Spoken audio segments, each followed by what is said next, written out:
இந்த நான் சத்தியம் சொல்ல போகிறேன். எப்படி எப்படி நடந்துக்கணுங்கிற முறை உங்களுக்கு அவ்வளோ ஆவிக்குரிய கண்கள் திறக்கப்பட்டாலும் தெரியும். ஒரு வீட்டுக்கு போகிறோம், என்ன ஜெபம் பண்ணுறோம், எந்த வேதவசனத்தை வாசிக்கணும். இந்த இவர் தாமசன்ன வீட்டில் போய் நான் அந்த பிள்ளைகளுக்கு எடுத்தேன் தெரியுமா, கர்த்தர் இயேசு கிறிஸ்துன்னு. அது பயங்கர தவறு, முட்டாள்தனம். அல்லேலூயா. அது பிள்ளைகளுக்கு எடுக்கக்கூடியதை நான் பிள்ளைகளுக்கு மாதிரி எடுக்கணும். ஏன்னா ஊழியக்காரராக இருந்துக்கிட்டு முட்டாள்தனம்னு இல்லை. நானும் மனுஷன்தான். ஆமென். நானும் மனுஷன்தான், நானும் தவறு பண்ணக்கூடியவன். அல்லேலூயா. அதெல்லாம் புரிஞ்சுக்கணும்.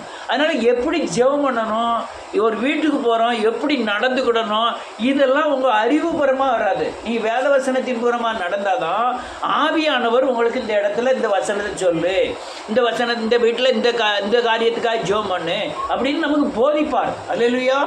இப்போ தீமோத்தேயு ஸ்கூலில் சேர்க்க போகிறோம். அங்கே தீமோத்தேயு ஸ்கூலில் என்ன சொல்லி கொடுக்க போகிறாங்க, உலகத்தில் எப்படி நடக்கணுங்கிறத சொல்லி கொடுக்க போகிறாங்க. அல்லேலூயா. அதே மாதிரி ஆவியானவர் நீ உலகத்தில் எப்படி நடக்கணுங்கிறத சொல்லிக் கொடுப்பார். அதை கற்றுக்கொள்ள வேண்டும். அல்லேலூயா. அதனால் இந்த நான் கொஞ்சம் வளர்ந்துருக்கேன், நீங்கள் கொஞ்சம் வளர்ச்சியில் குறைய இருக்கீங்க. எனக்கு என்ன வளர்ந்துருக்கணும் அதை நான் சொல்லிக் கொடுக்குறேன். நான் நீங்கள் சொல்லிக் கொடுக்கும்போது நான் உங்களுக்கு கொஞ்சம் வளர்ந்துக்கிறேன், நீங்களும் வளருறீங்க. உங்களோட கூட சேர்ந்து நானும் வளருறேன். அல்லேலூயா. ஒரு கவனிக்கிறா, ஒரு வீட்டு கல்யாண வீட்டுக்கு போயிருந்தேன். 2 சைடும் சேர் போட்டிருக்கு, எல்லாம் வரிசையாக உட்காந்து சாப்பிடுதாங்க. எதுத்தாலையும் ஆள் உட்காந்துருக்கு, நங்கையும் ஆள் உட்காந்துருக்கு. கூடையில் ஒரு ஆள் நல்ல பேண்ட் ஷர்ட்லாம் போட்டு சென்ட்டுக்கிட்டெல்லாம் போட்டு டையெல்லாம் போட்டு அவருக்கு பின்னால் 4-5 பேர் பழடி காட்டு வந்துக்கிட்டு இருக்காங்க. ஒவ்வொரு ஆளும் எந்திரிச்சு கும்பிடுதாங்க அவரை. சோத்திரம் சோத்திரம்காங்க. அவரும் அப்படின்ட்டு போகிறாரு. யார் அது? பாஸ்டர். இது தேவ தகுதி இல்லை, தேவனுடைய வழிமுறைகள் அது கிடையாது. அது அல்லையா, நீ ஒரு முதன்மையாக இருக்க வரும்னா எல்லாத்துக்கும் பணிவிட செய்ய, கடைசியாலாம் இருந்துட்டார் ஆண்டவர். இந்த காரியங்கள்லாம் உங்களுக்கு தெளிவாய் புரிய வரணும். அல்லேலூயா. புரிய வரணும். அப்போ தான் உங்கள் வீட்டில் நடக்கிற பிசாசின் கிரியைகளை நீங்கள் புரிய முடியும். நீங்கள் வெளியே போய் ஊழியம் செஞ்சால் தான் ஊழியத்தில் அடிபடணும். அடிபட்டு அதில் தேவன் நடத்துதலை பெற்று சத்தியத்தை கைக்கொண்டு அதுக்கப்புறம் உங்கள் வீட்டில் உள்ள பேயின் கிரிகளை நீங்கள் அறிய முடியும். அல்லேலூயா. நான் ஊழியத்துக்கு எங்கேயும் போக மாட்டேன், நான் வீட்டிலே இருப்பேன் அப்படின்னா நீங்கள் உங்கள் வீட்டில் தாக்குகிறதெல்லாம் நீங்கள் உணரவே முடியாது. அல்லேலூயா. இதெல்லாம் காரியங்கள் நன்றியோடு கூட துதிக்கிறேன். நான் இயேசுவின் நாமத்தினால இப்போ சொல்லக்கூடிய காரியங்களை புரிஞ்சுக்கணும். நான் இப்போ சொல்லி கொடுக்குறேன், நீங்கள் சரியானபடி சொல்லணும். ஆவியானவர் ஒரு மனுஷனை சந்திக்கிறார். சொல்லுங்க. சந்திக்கும் பொழுது இருதயத்தில் சந்திக்கிறார். இருதயத்தில் சந்திக்கிற ஆவியானவர், நீ பாவி, உனக்காக சிலுவையிலே இயேசு மரித்திருக்கிறார் என்பதை விவரமாய் வெளிப்படுத்துகிறார்.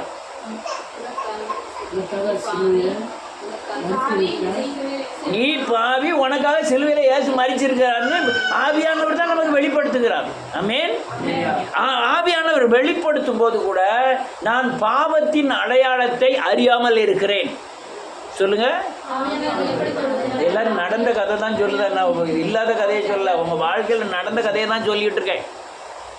ஆனால் ஆவியானவர் நீ செய்கிறது தப்பு இப்பெல்லாம் சொல்லும்போது அப்பமெல்லாம் புரியாது. ஏன் புரியாது? நான் முழுக்க பேய்க்குள்ளே இருக்கேன். ஆவியானவர் என்ன சொன்னாலும் எனக்கு கேட்காது. அந்த அனுபவத்தை நான் உணரல. கேட்கலா?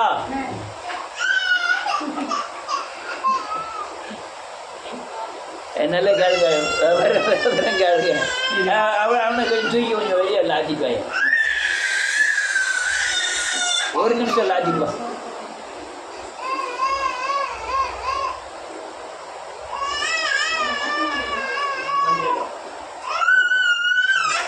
அப்படியே போய் முருங்கை மரம் வச்சிருக்காதுல, முருங்கைக்காய் கிடக்கான்னு பார்த்துப்பா. இல்லையா? நான் சொல்லுது உங்கள் வாழ்க்கையில் நடைமுறைப்படுத்தி ஞாபகப்படுத்தினா தான் உங்களுக்கு புரியும். நான் ஆவியானவர் தொட்டுட்டார் என்னைய, எனக்கு பாவம்னு உணர்த்துறாரு. ஆனால் எனக்கு என்ன இல்லை, உணரல. ஏன்னா அதுக்கு புதுசாக இருக்குது, எனக்கு ஒன்றுமே தெரிய மாட்டேங்குது. ஆனால் ஒன்றே ஒன்று மட்டும் தெரிஞ்சது, இயேசு தான் கடவுள். தெரிஞ்சுதா இல்லையா? எல்லாத்துக்கும் இயேசு தான் கடவுள், அவர் தான் நம்ம பாதுகாக்கிறவர்னு புரிஞ்சுது. இது ஒரு வளர்ச்சி. இது என்னது? ஒரு வளர்ச்சி. அதுக்கப்புறம் கொஞ்ச நாள் கழிச்ச உடனே இப்போ வேத வசனத்தை கேட்க, சர்ச்சைக்கு வர, போதனையை கேட்க ஓஹோ நான் கண்ணுனால பாவம் செய்த போல் இருக்கு, ஏன் இருதயத்தில் பாவம் செய்த போல் இருக்குன்னு அதுக்கப்புறம் லேசாக உணர்வு அடையுதா? அடையும் போதே சரியானபடி சொல்லி கொடுத்தா குறிப்பிட்ட 3 வருஷத்துக்குள்ள நீங்கள் தேவன்கிட்ட உங்களை ஒப்படைப்பீங்க. அல்லேலூயா. ஒப்படைப்பது ஆவியானவருடைய வளர்ச்சியின் ஒரு பகுதி. சொல்லுங்க. இப்போ 2 பகுதி சொல்லியிருக்கேன். என்ன பகுதியெல்லாம்? முதல்ல உள்ள ஆவியானவர் வேற, அடுத்த ஒரே ஆவியானவர் தான். அவர் நமக்குள்ள வளர்ந்தார். அவர் வல்லமை உள்ளவர், அவர் மகத்துவமானவர், அவர் வானத்தும் பூமியும் தோற்றுவதற்கு முன்னாலே இருக்கக்கூடியவர். ஆனால் நமக்குள்ள வந்து இவ்வளோ கிரியை செய்கிறார். உடனே பாவம் தெரிஞ்ச உடனே நான் பாவத்தை மனஸ்தாபப்பட்டு அப்போ தான் நான் தேவனுக்கு சீசன் ஆகுறேன். என்ன ஆகுறேன்? சீசன் ஆகின உடனே நான் தேவனுடைய பிள்ளையாக ஆகணும். என்ன ஆகணும்? நான் எனக்கு உணர்வு அடைஞ்சிட்டேன். ஆனால் பிசாசின் பிள்ளையாக தான் இருக்கேன். உணர்வு அடைஞ்சிட்டேன், சினிமா பார்க்கேன். உணர்வு அடைஞ்சிட்டேன், கூட கோயிலுக்கு போகிறேன். உணர்வு இதெல்லாம் செஞ்சுட்டு இருக்கேன். எல்லாத்தையும் நடந்து தான். உடனே நீங்கள் ஒரு எல்லோரும் பரிசுத்தமான ஆகலை, அப்படி தானே? இதையும் செஞ்சுட்டு இருந்தேன். ஆனால் அப்படி தான் அங்கேயும் போயிட்டு இருந்தேன், இங்கேயும் போயிட்டு இருந்தேன். உடனே ஞானஸ்தானம் எடுக்கும்போது ஆவியானவர் புறாவை போல நம்ம மேல் இறங்குகிறார். இது 3வது பகுதி. இது எத்தனாவது பகுதி? இது புறாவை போல இறங்கின உடனே அப்போ உரிமையை பெறுகிறேன். என்ன உரிமையை பெறுகிறேன்? இவர் என்னுடைய, இவரின் மேல், யார் மேல?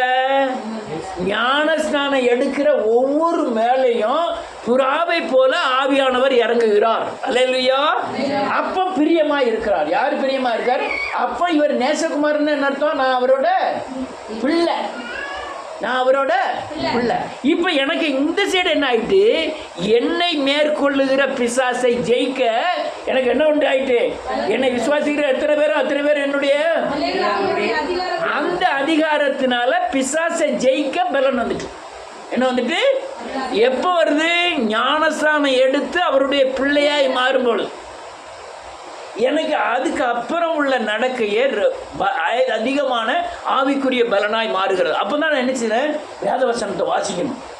கை ஒரு கையில் சிகரெட் இருந்தது, ஒரு கையில் பைபிள் இருந்தது. வேதவசனத்தை வாசித்தேன். இதை விட முடியல, இதை ரொம்ப விட முடியல. வாசிக்க எல்லா புக்கையும் வாசிச்சிருக்கேன். வாசிட்டு துறை வச்சுட்டேன். இதை மாத்திரம் துறையை வைக்கல. ஏன்? எத்தனை புக்கு வச்சுருக்கோம்? குங்குமம் வச்சுருக்கோம், ஆனந்த விகடன் வச்சுருக்கோம், ஜூனியர் விகடன் வாசிச்சிருக்கோம், எத்தனை புக்கு தினகரன் வாசிச்சிருக்கோம், எத்தனை புக்கு வாசிச்சிருக்கோம். வாசிச்சுட்டு கொஞ்சம் நேரங்களுக்கு தூர வச்சுருந்தோம், வாசித்து முடிச்சாச்சுன்னு. ஆனால் இதை மாத்திரம் வாசித்து என்ன எங்கே வைக்கல? 25 வருஷம் 30 வருஷமாக வாசிக்கிட்டு தான் இருக்கோம். வாசிச்சு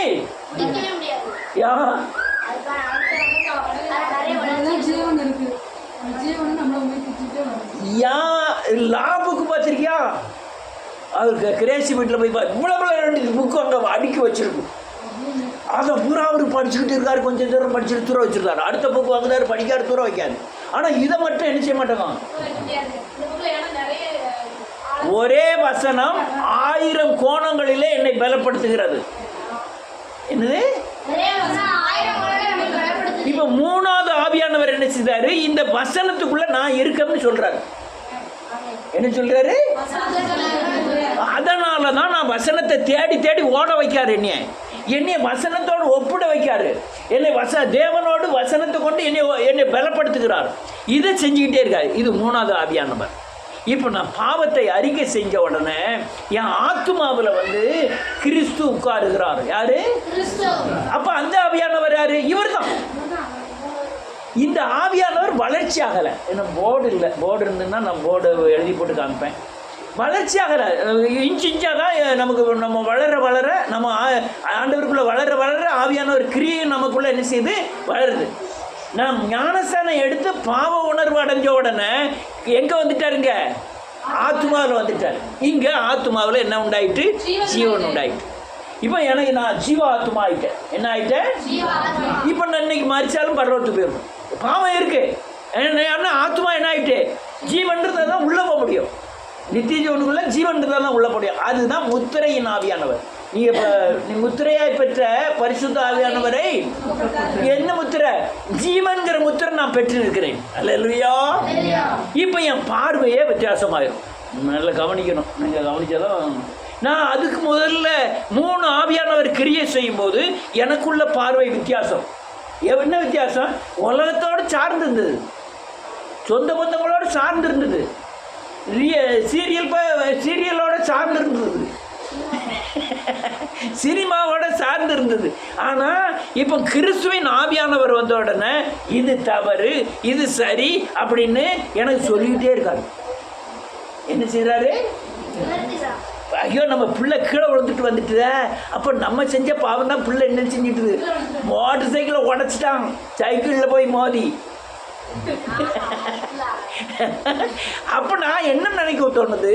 என்னுடைய பாவம் தான் என் பிள்ளையை தண்டிக்கப்படுது, நான் என்ன செய்யணும்? மனம் திரும்பணும் அப்படிங்கிற தன்மைக்கு வருகிறோம். அல்லேலூயா. இதுக்கு பேரு மனக்கண் திறக்கப்படுதல். என்னது? அவ்வளோ தர மனக்கண் கிடையாது. முதல்ல அதெல்லாம் கிடையாது. முதல்ல என்ன இருந்தது? வெந்தது தின்போம். நம்ம செய்வது காப்பாற்றுவார். கருத்து சினிமா பார்த்தாலும் காப்பாற்றுவார், என்ன செஞ்சாலும் அது காப்பாற்றவும் செஞ்சார். ஏன் அறியாமை உள்ள காலங்களிலே காணாதவர் போல் இருந்தார். அவர் பாட்டில் காணாத போல். ஆனால் நம்ம ஜீவனை பெற்ற பிறகு இங்கே ஒரு கண்ணு திறக்கப்படுது. என்ன திறக்கப்படுது? இந்த கண் இல்லை, ஆவிக்குரிய கண். என்ன கண்ணு? இந்த ஆவிக்குரிய கண் எதை பார்க்கும்னா உலகத்தையும் ஆண்டவருடைய வழிமுறைகளையும் உங்களை வேறு பிரித்து காமிக்கும். இது ஆண்டவருடைய வழிமுறை. இது என்ன வழிமுறை? உலகத்தின் வழிமுறை. இது வசனம். இது வசனத்தில் மறைந்திருக்கிற கருப்பொருள். இது நீ இப்படி நடந்தால் இன்னும் காயப்படுவாய், நீ இப்படி தேவனை சேவித்தால் இப்படி நீ பலப்படுவாய் அப்படிங்கிறத இந்த ஆவியானவர் ஒன்று போதிச்சுட்டே இருப்பார். இல்லையா? கண்ணு தானே பார்க்க. உள்ள இருக்கிற ஆவியானவர் என்ன சொல்றாரு தெரியுமா? உன் கண்ணை குத்து, அடிபட போறியா, அதனால சுத்த மனம் திரும்புதலுக்கு வா சொல்றாரா இல்லையா? ஒரு தப்பு பண்ணிட்டோம், வீட்டில் போய் உறங்க முடியாது. தெரியுமா உங்களுக்கு? உறங்க முடியுமா? ஆனால் உலகத்துக்காரன் அப்படி கிடையாது. நான் ஞானஸ்தானம் படுறதுக்கு முன்னாடி அப்படி கிடையாது. ஒரு குவார்டர் பாட்டம்னா நான் பாட்டில் உறங்கிட்டே இருப்பேன். ஆனால் நான் தியானஸ்தானம் எடுத்து ஜீவனை பெற்று ஆத்துமக்கண் திறந்த உடனே தேவனுக்கு விரோதமான ஒரு காரியம் செய்தாலும் எனக்கு என்ன வர மாட்டேங்கு? தூக்கம் வர மாட்டேங்குது. எதுவரையும் தூக்கம் வர மாட்டேங்குது. நான் என்னால் யார் பாதிக்கப்பட்டிருக்காங்களோ அவங்ககிட்ட போய் மன்னிச்சுக்க பேபி, நான் உன்னை தப்பாக பேசிட்டேன் சொல்லும் வரை அது சுத்த மனம் திரும்புதலாக இருந்தால் அந்த நிமிஷமே உங்களுக்கு உடனே ரிலீஸ் ஆயிடுவீங்க. ஆனால் அது சுத்த மனம் திரும்புதலாக இல்லைன்னா அந்த உறங்காமல் இருக்குது, மனஸ்தாபப்படுது, உங்களுக்கு தொடர்ந்துக்கிட்டே இருக்கும். அல்லேலூயா. புரியுதா பிரசன்னா?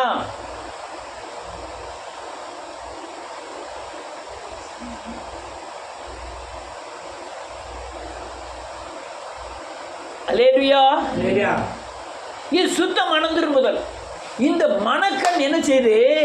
நீங்கள் ஒரு பிசாசு வந்துட்டான் உடனே பைபிளை பார்க்க சொல்லுது. உங்கள் வீட்டில் ஒரு பேய் பிரச்சனை, ஒரு நோய் பிரச்சனை, யாராவது வேலைப்பாடு பண்ணிட்டான் உடனே எங்கே போய் சொல்லுது?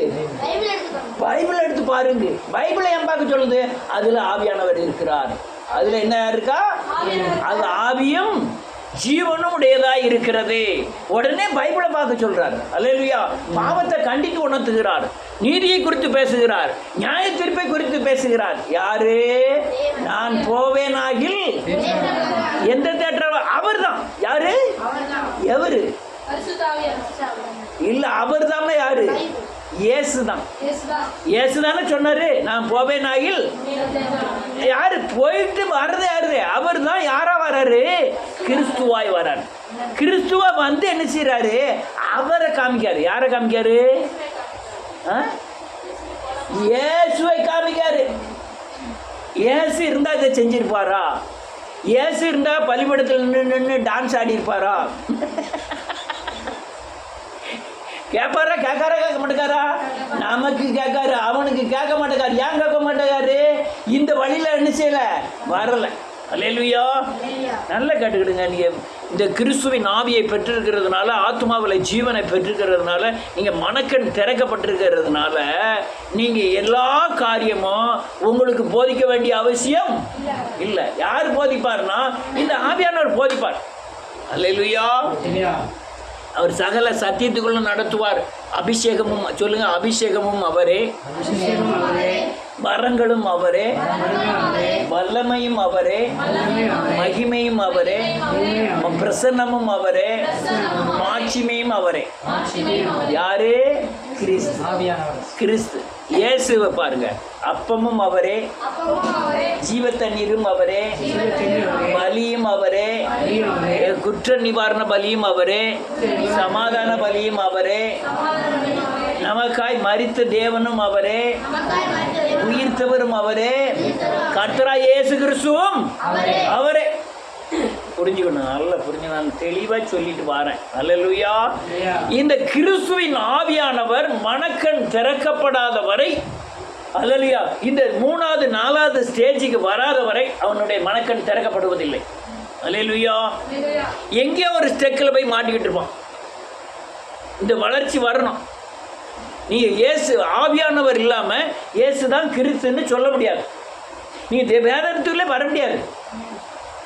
அவர் யாரை சொல்கிறார்? முதல்ல இருந்தே யாரை சொல்லிட்டு வர்றாரு தெரியுமா? நான் ஆவியானவர் சொல்லலை, இயேசுவை சொல்கிறார். யாரை சொல்கிறாரு? நீங்கள் புதுசாக ரசிக்கப்பட்டவனை போய் பாருங்கள், ஆவியானவர்லாம் தெரியாது, அபிஷேகம்லாம் எல்லாம் ஒன்றும் தெரியாது. என்ன தெரியும்? இயேசு தான் கடவுள் அப்படின்னு தெரியும். அல்லேலூயா.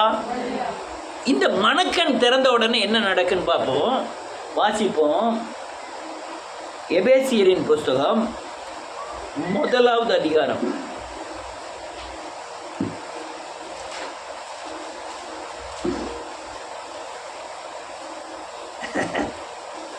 17வது வசனம்.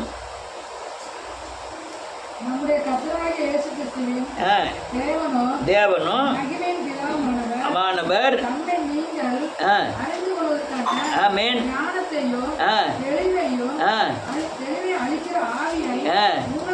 தந்தருள்வார். அல்லேலூயா. இப்போ பாருங்க, அடுத்த அதே வசனத்தின் ஒரு ஆள் வாசிக்கலாம். ஆமென். இப்போ என்ன, இப்போ எங்க இதில் எத்தனை பேர் இருக்காங்க? இயேசு ஒரு ஆள், தேவன் ஒரு ஆள். அல்லேலூயா. தேவனும் மகிமையின் பிதாவுமானவர். அல்லேலூயா. பிதாவை குறித்து அறிஞ்சுக்கிட்டதுக்காக நீங்கள் 3 ஒன்று தான். கர்த்தராகிய இயேசு கிறிஸ்துவின் தேவனும் மகிமையின் பிதாவுமானவர், அவரை குறித்து அறிஞ்சுக்கிட்டதற்காக ஞானத்தையும் தெளிவையும் அளிக்கின்ற ஆவியானவர். இந்த ஆவியானவர் தான் கிறிஸ்து. அல்லேலூயா. இவர் தான் மனக்கண் திறந்திருக்காரு. என்ன திறந்திருக்காரு? அல்லேலூயா. பிதாவாகிய தேவன், சொல்லுங்க, மாமிசத்தில் இயேசுவாய் வெளிப்பட்டு மொத்த மனுகுலத்திற்கும் பாவங்களை சுமந்து தீர்க்கும்படியாய் தேவ ஆட்டுக்குட்டியாய் பலியாகி மரித்து அடக்கம் பண்ணப்பட்டு உயிர்த்து பிதாவாய் கர்த்தராய் இயேசு கிறிஸ்துவாய் இருந்து ஆவியானவரை அனுப்பி இருக்கிறார். அவரே கிறிஸ்து. இந்த தெளிவுக்கு தான் என்ன வேண்டி இருக்கு? இந்த 4வது மனக்கண் என்ன செய்ய வேண்டியது இருக்கு? திறக்க. இதை போய் நீங்க இந்த உலகத்துல எங்கனாலும் போய் சொல்லி பாருங்க, ஏற்றுக்கொள்ள மாட்டேங்க. நீங்க போய் பிசாசின் பயங்கர தந்திரமே இப்ப சொல்ற சத்தியம் இல்லையா? இந்த யார் மேரியம்மா என்கிட்ட கேட்டது ஒரு நாள் டெலிஃபோன் பண்ணி, ஐயா 3 தேவனையும் தேவனை 3 பிரிக்கிறது தப்பு இல்லையா? அப்போ பிதா குமாரன் பரிசுத்தாவின் நாமத்தினாலே ஜெபிக்கிறோம் பிதாவின்னு சொல்கிறீங்களே, அது இருக்குது அப்படின்னு. ஆனால் பதில் சொல்ல தெரியல. ஆனால் அதுக்கு என்ன தெரியுது? இந்த 3ஐயும் பிரிக்கிறது அந்திகிறிஸ்துன்னு தெரியுது. பிரிக்கக்கூடாதுங்க. நான் பிரிக்கலை. நான் என்ன செய்யலை? பிரிக்கலை. நான் ஒன்றே சொன்னேன், எம்மாங்க வாங்க, நமக்கு ஆவி ஆத்மா சரீரம் இருக்குது, உங்கள் ஆவியை மாத்திரம் எடுத்துருவோம். ஆவி எடுத்துட்டு என்ன ஆகும்?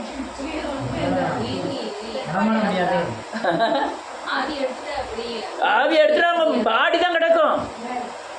இதுல 3ல் 1 கூட நம்ம என்ன செஞ்சிட முடியாது, பிரிக்க முடியாது. அதே மாதிரி 3ஐயும் 1லேருந்து பிரிக்கவே முடியாது. ஆனால் 3 வேலை செய்யுது. எனக்கு சரியனை இருக்கு, அதில் ஏகப்பட்ட எலும்பு இருக்கு, நரம்பு இருக்கு, தோல் இருக்கு, கிருமி இருக்கு, என்னெல்லாமோ இருக்கு. இருக்கா? கண் இருக்கு, வாய் இருக்கு, எல்லாமே இருக்கு, மூக்கு இருக்கு. 2 சப்பாத்தியை உள்ளே போட்டு தான் காரன்னு அரைச்சி தள்ளிடுறது. உள்ள ரைஸ் மில் இருக்கு. அல்லையா? சரீரம், ஆவி. அல்லையா? இதே மாதிரி எப்படி பிரிக்க முடியாதோ அதே மாதிரி கர்த்தராகிய இயேசு கிறிஸ்துவை பிரிக்க முடியாது. 3 பேரும் 3 கிரியைகளை செய்கிறார்கள் அப்படின்னு. அல்லேலூயா. இதை அறிகிறதற்கு தெளிவை உண்டாக்குகிற மனக்கண். என்னது? நான் பாவம் செய்தால் சொல்லுங்க, மனம் திரும்பும் பொழுது பரிசுத்த ஆவியானவர் என் பாவத்தை மன்னித்து அதை நீக்கி என்னை பலப்படுத்துகிறார். இது சத்தியம். ஆமென்.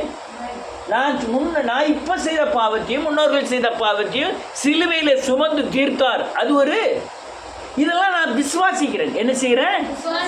இது என்னது? மனக்கண் என்ன செய்யறதுக்கு திறக்கப்பட்டிருக்கு. அல்லேலூயா. இப்படி பல காரியங்களுடைய மனக்கண்கள் எனக்கு என்ன செய்யப்பட்டிருக்கு. இது ஆவிக்குரிய தெளிவு. என்னது? அப்படியே ஆண் கேட்காங்க, அப்படியே ஆண் வாயை திறந்தாலும் கேட்காங்க இந்த சத்தியத்தை சொன்ன உடனே. ஆனால் நமக்கு இருக்கும். அல்லேலூயா. அவங்க என்ன நினைக்க, ஏதோ ஒரு புதுசான உபதேசம்னு நினைக்கிறாங்க சில ஆட்கள் இதான் சத்தியம்னு நினைக்கிறாங்க. இது நமக்கு தெரியப்படுத்தினது தெளிவு. என்னது? மனக்கண். அடுத்தால 18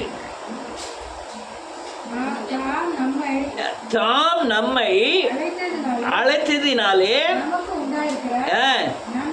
இன்னதென்றும் ஆமென் ஆமென்.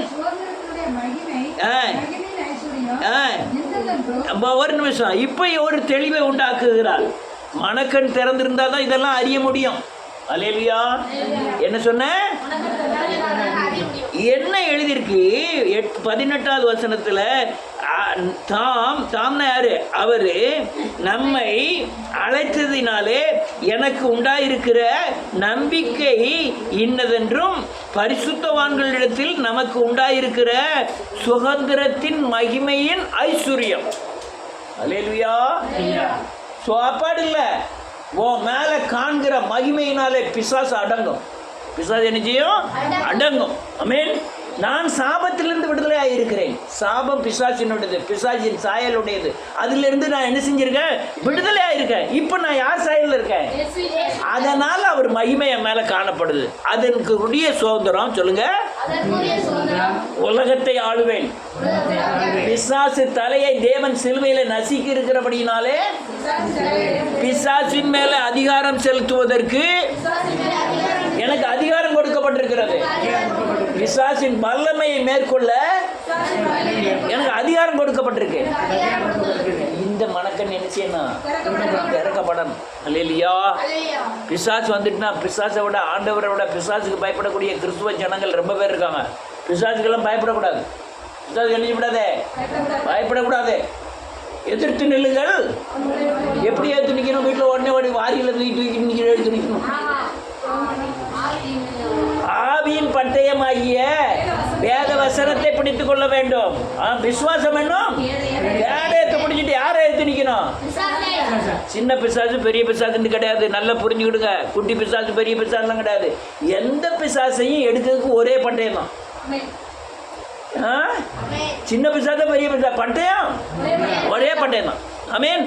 இதெல்லாம் மன தெளிவை, மனக்கண் திறக்கப்படணும். இதுக்கெல்லாம் என்ன செய்யணும்? மனக்கண் திறக்கப்படணும்.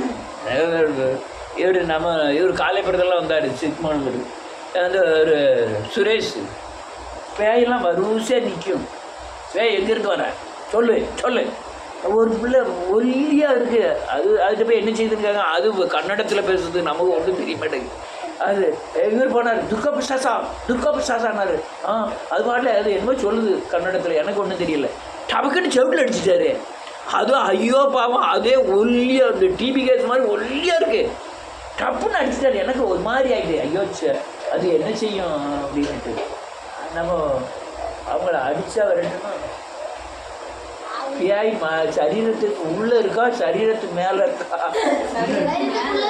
மனுஷனை அடிக்கணுமா, பேய் அடிக்கணுமா? ஐயா டப்புன்னு செவிட்டில் அடிச்சிட்டாரு. எனக்கு என்னடா இந்த மனுஷன் இப்படி அடிக்காரு அப்படின்னு. அப்புறம் அங்கே பேயை விரட்டி அனுப்ப, நான் ஜோமணி அனுப்புவேன்.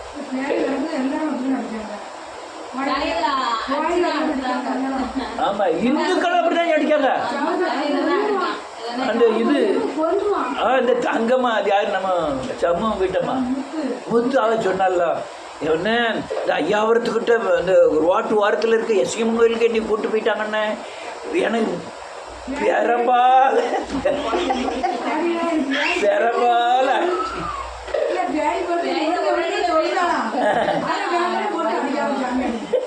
பெரும்பாலும் அடி நச்சுட்டாங்கண்ணே. எனக்கு பேய் ஒன்றும் இல்லைண்ணே உள்ள.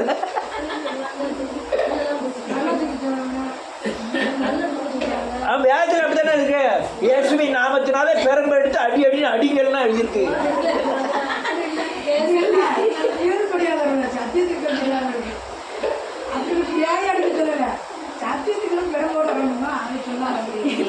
இல்லை பேய வரட்டுக்கே பெரம்பால தானே அடிக்கணும் எழுதியிருக்கா? அது இல்லை, என் நாமத்தினால பிசாசை. அப்போ நமக்கு ஆயுதம் என்னது? நாமம். வாரியல் இல்லை, கம்பு இல்லை, நாமம். ஆமென். நாமம் என்னது? அதான் நாமம்னா என்னது? கர்த்தராகிய இயேசு. அதான் கர்த்தராகிய இயேசு கிறிஸ்துனா விவரம் என்னது? பிதாவாகி அப்படியே சொன்னால, அதான் பிதாவாகிய தேவன் இயேசுவாய் வெளிப்பட்டு பாப சாபங்களை சுமந்து தீர்த்து பிதாவின் வலதுபட்சத்தில் இருக்க கர்த்தராகிய இயேசு கிறிஸ்துவே, இயேசுவின் அந்த நாமத்தை நீங்கள் விசுவாசிச்சு பேயை துரத்தணும். எதிர்த்து வச்சு துரத்தணும். நீங்கள் பரிசுத்தமாக இருக்கணும். நமக்குள்ள 1000 பேயை வச்சுக்கிட்டு ஒரு பேயை துரத்தக்கூடாது. அதனால நம்ம பரிசுத்தம் ஆகிக்கணும். அல்லேலூயா. ஆகிக்கிட்டு தான் பிசாசை துரத்தணும். ஆமென். இந்த மனத்தெளிவுக்கு உண்டாக்குற மனக்கண் என்ன கண்ணு? நமக்கு சுதந்திரம் கொடுக்கப்பட்டிருக்கு. என்ன சுதந்திரம்? பரிசுத்தவான்களுடைய சுதந்திரம். அவங்களோட மகிமை ஐஸ்வர்யம் நமக்கு என்ன செய்யப்பட்டிருக்கு? கொடுக்கப்பட்டிருக்கு. நீங்கள் பரிசுத்தவான் எப்போ ஆக போறீங்க? குளிச்சுட்டு இந்த எங்கள் வீட்டில் எங்கள் அம்மா இருக்கும்போது விரதம் இருக்கணும்பா, சரி விட்டுருவா. இல்லை கடைசியில் முதல் நாளே எல்லாம் தூக்கு பிறக்கி கோலமெல்லாம் போட்டு எல்லாம் ரெடி ஆகிக்காகும். விடிய காலம் பார்த்தா ஒரு தட்டு நிறைய தோசை, ஒரு 7-8 தோசையை கொண்டு வச்சு, அது எள்ளு முளாடி இருக்கும், எள்ளு முளாடியை வச்சு 8 தோசை. என்னது? விரதம். நல்ல தோசையை தின்னுட்டு கோபப்படுறாதியா, தோசையை தின்னுட்டு மத்தியானம் போல் தட்டில் சாப்பிட்டாலும் குறைவாது நிறைய தெரியும்னுட்டு நல்ல பச்சை இலையை போட்டு, பெரிய இலையை போட்டு 3-4 கறியை வச்சு, நல்ல சாம்பார் வச்சு, ரசம் வச்சு ஒரு குடி பிடிச்சிருது. சாயங்காலம் பழைய சாப்பிட்டா விரதம் முறிஞ்சிடும். என்ன சாப்பிடணும்? இட்லி தோசை தான் சாப்பிடணும். விரதம் அப்படிதான் விரதம் இருக்குது. அப்படிதானே விரதம் இருக்காங்க.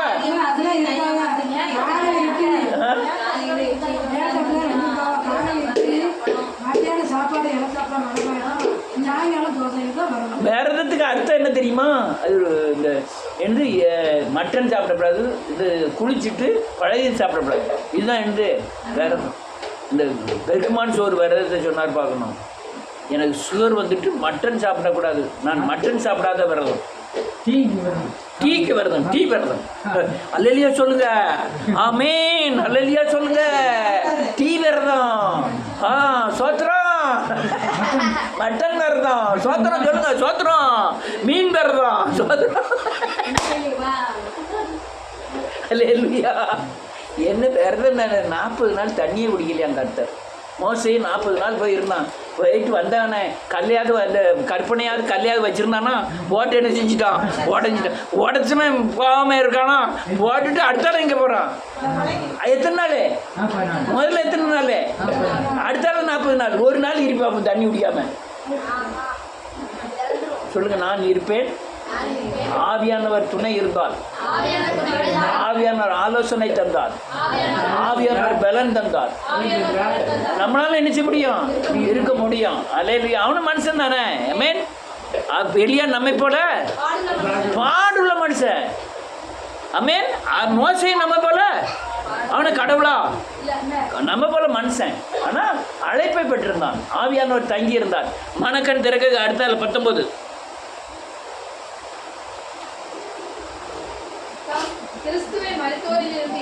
எழுப்பி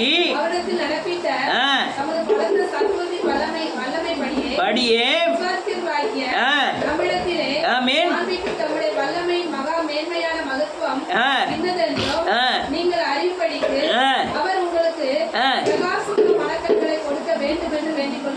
வேதம் என்ன சொல்லுது பாருங்க. அவருடைய வல்லமையை, மகத்துவத்தின் வல்லமையை நம்மகிட்ட என்ன செய்யணுமா?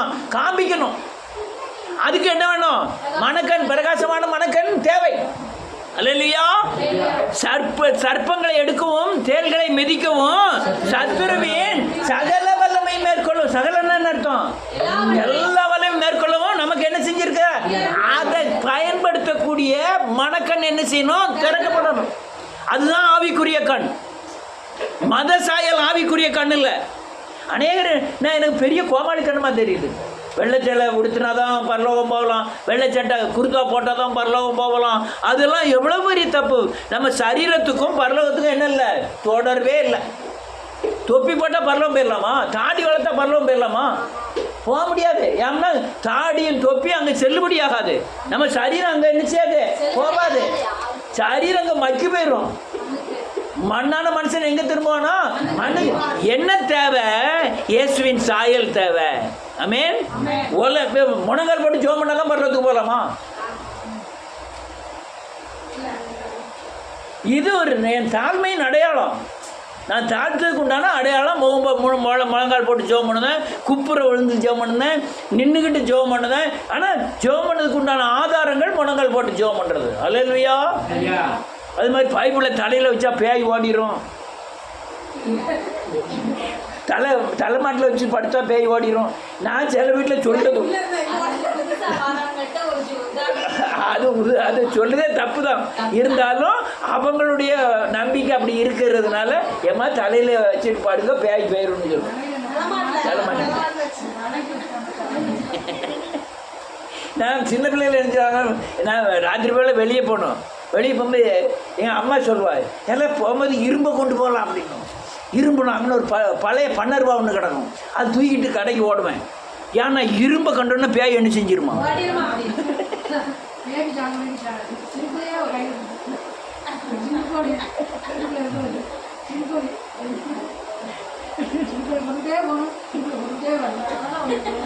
ஏன் ஆச்சி வீட்டுக்கு மட்டன் கொண்டு போ, மட்டன் கொண்டு போனால் பேய் வந்துடும்.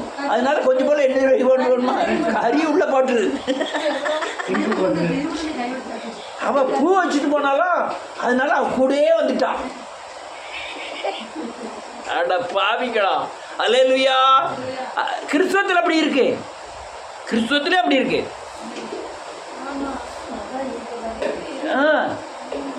பேய் வந்துடும். அப்படி செஞ்சால் பேய் வந்துடும். அந்த தலையில் கை வச்சு பைபிள் வச்சு அந்த சிக்மங்களூரில் பார்க்கலாம். பைபிளை தலை மேலே வச்சுருவாங்க. அது பைபிளை திற கொண்டு வை. அது தேவ சமூகத்தில் போய் நின்று யோபுவை குற்றவாளியாத்திட்டு நீர் வேலி போட்டிருக்காரு, வேலையை எடுத்து பாரும்பாகும் அப்படிங்கிறது. ஆமென். பைபிளில் வசனம் பூரா ஒப்பிக்கிறது மட்டும் இல்லை, இருதயத்தில் இருக்க வசனத்தை தூரம் எடுத்து போடுது. மனக்கண் திறக்கப்படணும். உங்கள் வீட்டுக்குள்ளே நடக்கிற பேயின் ஆதிக்கத்தை கண்டுபிடிக்கிறதுக்கு மனக்கண் திறக்கப்படணும். உங்கள் வீட்டில் நடக்கிற சாபத்தின் சக்தி என்னன்னு கண்டுபிடிக்கிறதுக்கு மனக்கண் என்ன செய்யணும்? திறக்கப்படணும். நான் போகிற வழி பேயின் வழியா தேவனுடைய வழியான்னு அறிவதற்கு மனக்கண் திறக்கப்படணும். வேதவசனத்தை வாசிக்க உள்ள இருக்கிற சத்தியத்தை அறிவதற்கு ஆத்தும கண் திறக்கப்படணும். ஆமென். ஆத்தும கண் திறக்கட்டுன்னா அந்த திடுமாடு மாதிரி எங்கேயா போய் மோதி நிற்க வேண்டியதான். அல்லேலூயா. இந்த மிளா பார்த்துருக்கீங்களா? மிளா நீங்கள் பார்த்துருப்பியா? மிளாவை விரட்டிட்டு போனால், மானை விரட்டிட்டு போனால் துள்ளி தான் போவோம். அடுத்த எங்கே போய் உள்ள போகிறோமோ அது அழகாக போய் லேண்ட் ஆயிரும். அங்கே சைடு இருக்குது, அதுக்கு தெரியுது. ஆனால் அந்த மிளாக்கு என்ன செய்யாது. ஏன் தெரியாது? மிளா போகிற போக்குன்னு சொல்லுவாங்க. அவன் அப்படி போகிற மிளா ஒரே ஒரு கொடி சுற்றிட்டு வச்சுடுவான், அங்கனே நின்றோம். பாறையிலிருந்து கீழே குதிச்சிடும் மிளா, செத்தாலும் பரவாயில்லன்னு மிளா போகிற மாதிரின்னு சொல்கிறாங்க. அதுதான் ஒரு கொடி பிடிச்சிட்டா அப்படியே நின்றோம் மிளாவின். அதே மாதிரி யாரும் இருக்க கூடாது. அல்லேலூயா. நல்லா புரிஞ்சுக்கிடுங்க. மனக்கண் திறக்கப்படணும். நான் பேசுவது சரியா, நான் ஜெபம் பண்ணுவது சரியா, நான் சாட்சி சொல்வது சரியா, என் உயிரான ரைட் சாட்சி சொல்வது சரியா, நான் யாருக்கு எப்படி சாட்சி சொல்லணும், எப்படி ஜெபம் பண்ணணும், எல்லாம் யார் போதிக்கா? ஆவியானவர் சொல்படி. அப்படி நீ சரியானபடி சாட்சி சொல்லலை, சரியானபடி ஜெபம் பண்ணலைன்னா லீடிங் யார் பண்ணுதா? லீடிங்னா நடத்துதல் யார் நடத்துதா? பேய் நடத்துதுன்னு அர்த்தம். அல்லேலூயா. இதெல்லாம் மனக்கண் திறக்கப்படணும். ஒரு வசனத்தை சொல்லி நான் முடிக்கிறேன். நான் 2-3 இடங்கள் நேரம் கடகடன்னு ஆகிட்டு 2-3 இடத்துல விறுவிறுன்னு சொல்லிட்டு முடிக்கேன். லூக்கா எழுதின சுவிசேஷம் 9வது அதிகாரம் 53வது வசனத்திலிருந்து வாசிக்கலாம். ரொம்ப சத்தம் போட்டு பேசிட்டேன் இன்னைக்கு. ரைட்.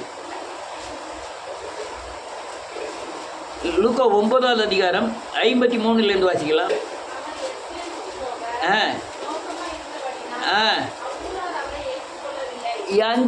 எங்கே போகும்போது? எருசலேமில் யார் இருக்கா? யூதர்கள் இருக்கிறாங்க, கிறிஸ்தவர்கள். யாரை ஏற்றுக்கொள்ளல? இயேசுவை ஏற்றுக்கொள்ளல. அடுத்தல ஆமென் ஆமென்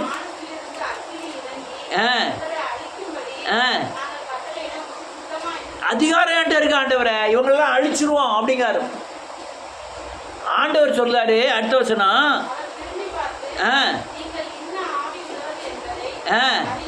அறியீர்களா? அறியீர்கள் அதட்டி ஆமென் அழிக்கிறதற்கல்ல வந்தார் என்றார்.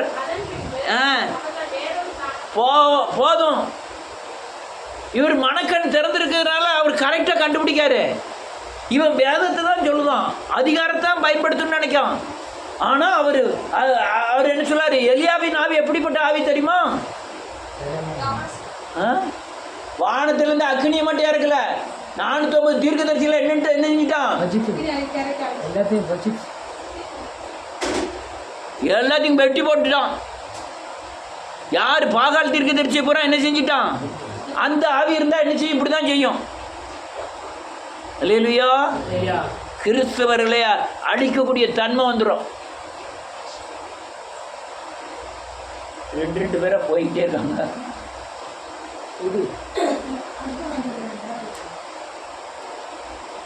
அல்லேலூயா. பாயசம் படுப்புறவளோ நான் முடிச்சிட போறேன்னு. அல்லேலூயா. அப்போ என்ன ஆவின்னு யார் அறியணும்? நம்ம அறியணும்.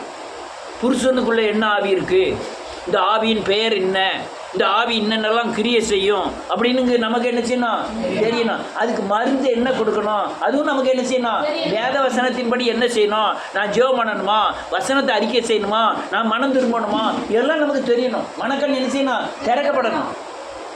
ஒரு வீட்டில் ஒரு காரியம் இருந்துட்டா முக்கில் உட்காந்து என்ன செய்யணும்? ஓன்னு அழணும். அப்போ நான் என்ன ஆவி உடையவர்கள் என்று என்ன செய்யலை? அறியலை. அறிஞ்சா என்ன செய்ய மாட்டோம்? அழ மாட்டோம். தேவனை நோக்கி பார்ப்போம் அடுத்தால என்ன செய்யணுங்கிறத. அதில் இன்னொரு வசனத்தை வாசி முடிக்கிறேன். மத்தேயு எழுதின சுவிசேஷம் எல்லாரும் வாசித்த வசனம் தான், தெரிஞ்ச வசனம் தான். 16வது அதிகாரம் 21வது வசனத்திலிருந்து.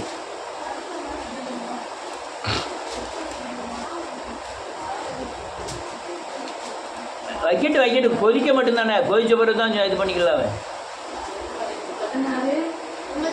21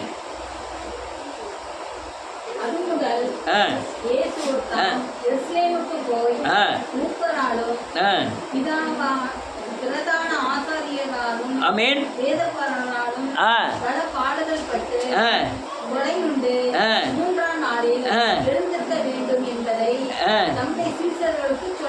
சொல்ல தொடங்கினார். பின்பு ஆ. அவரை தனியே அழைத்துக் கொண்டு போய், ஆமென். ஆண்டவரே, ஆ. இது உமக்கு நேரிடக்கூடாதே, ஆ. இது உமக்கு சம்பவிப்பதில்லை என்று ஆமென். அவரை கடிந்து கொள்ள தொடங்கினார். அவரோ ஆ. திரும்பி பேதுருவை பார்த்து, ஆமென். எனக்கு பின்னாக போ சாத்தானே, நீ எனக்கு இடரலாய் இருக்கிறாய். தேவனுக்கு ஏற்றவைகளை ஆமென். சிந்தியாமல் ஆமென். மனுஷனுக்கு ஏற்றவைகளை சிந்திக்கிறாய் என்றார். ஆமென். இப்போ நீங்கள் இதே காரியம் தான் இப்போ நம்ம ஊழியத்தில் நடந்துட்டு இருக்கு. உங்களுக்கு பூரா மனம் திரும்பணும், நீங்கள் சிலுவை சுமக்கணும், சிலுவையில் அறையணும், நீங்கள் மறிக்கணும்னு சொல்கிறேன். இதை இது நீங்கள் வெளியே போய் சொல்லுங்க.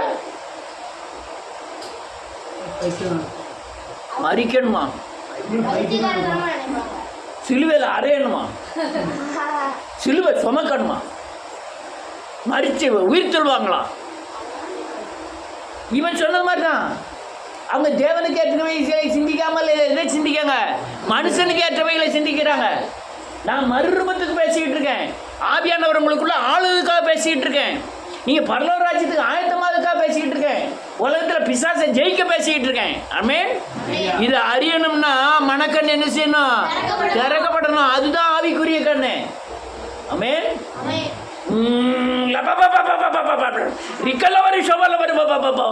இது ஆவி இல்லை. இது என்னது?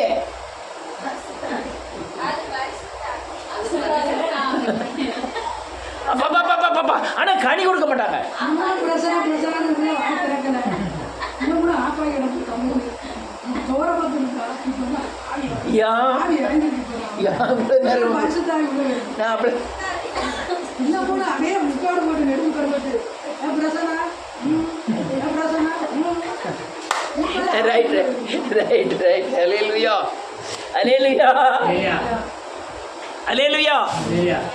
நல்ல கேளுங்க. மனக்கண் திறக்கப்படாட்டா நானும் அவனை மாதிரி குருடனா தான் இருப்பேன். ஆவிக்குரிய சொல்லுங்க. ஆவிக்குரிய வழிகளை கண்டடைய மனக்கண் திறக்கப்பட வேண்டும். மனக்கண் என்பது ஆத்துமக்கண். மனக்கண் என்பது ஆத்மாவிலே ஜீவனை பெறுவது. மனக்கண் என்பது பரலோக ராஜ்யத்துக்கு ஆயத்தமாக்குவதற்காக கிறிஸ்துவின் வழிமுறைகளை நடைமுறைப்படுத்துவது. அதான் மனக்கண் திறக்கப்படணும். அல்லேலூயா. மனக்கண் திறக்கப்பட்டாதான் இந்த பூமியில் நீங்கள் கிறிஸ்துவர்களாய் ஜீவிக்க முடியும். இல்லைன்னா ஜீவிக்க